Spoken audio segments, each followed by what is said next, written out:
Every company has core values. Shri, would you read CEO rule on page 4? If core values are not top of the mind, then they are not in the mind. So what do you think about that rule? If they're not top of mind, they're not in the mind. If you're not thinking them and living them, you're not doing them, basically. You're not portraying them out to your clients, to your employees. And really, it doesn't give you that stand of where you're at. People can push you to wherever they want you to go. I like that illustration. That's a good illustration.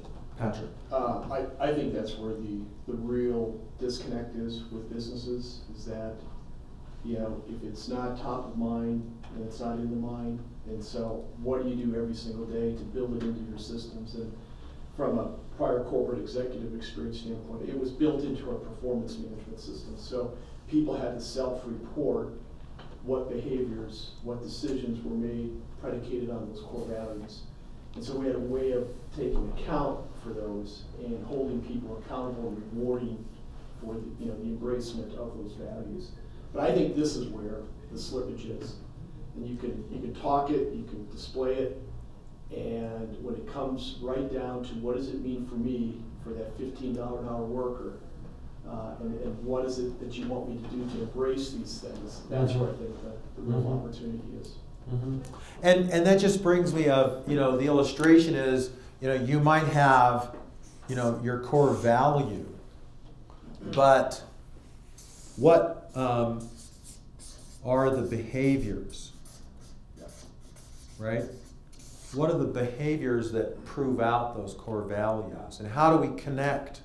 I love the illustration you drew, because how do we connect the core value to behaviors in the company? Because that's when we can really start to promote the core value. If we can connect behaviors to the core value, now we can encourage or discourage the behaviors that we want to.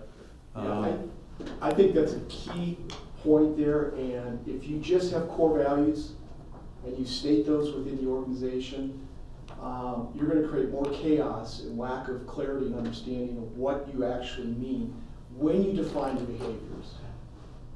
And if you get buy-in and common understanding of what those behaviors are that reinforce the core values, now you've got the traction. Because if you just stand alone with core values, you're going to get, I don't think you're going to get enough traction at all. Right. You've got to define specific actions and behaviors that support the core values. There's another level, though. There's another level beyond this. So the level is this.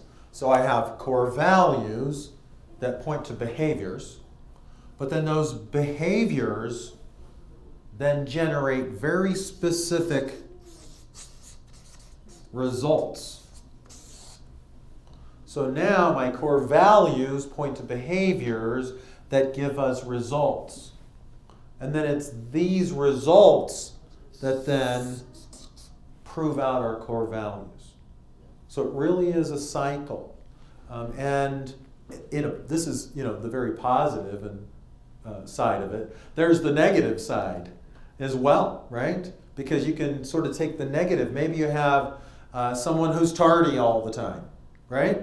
So you have a core value that talks about being professional, on time, good service, all those types of things, right? And so those are your values. The behaviors is we are on time. As a company, we show up on time. We do what we say we're going to do, right? So as behaviors.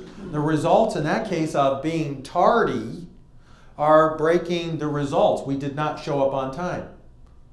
You know, 30% of the time we were late. So those are negative results that then still uphold the value. So you can still point to it, positive or negative. So we can create disciplinary actions, or we can create reward systems. So that's the cycle.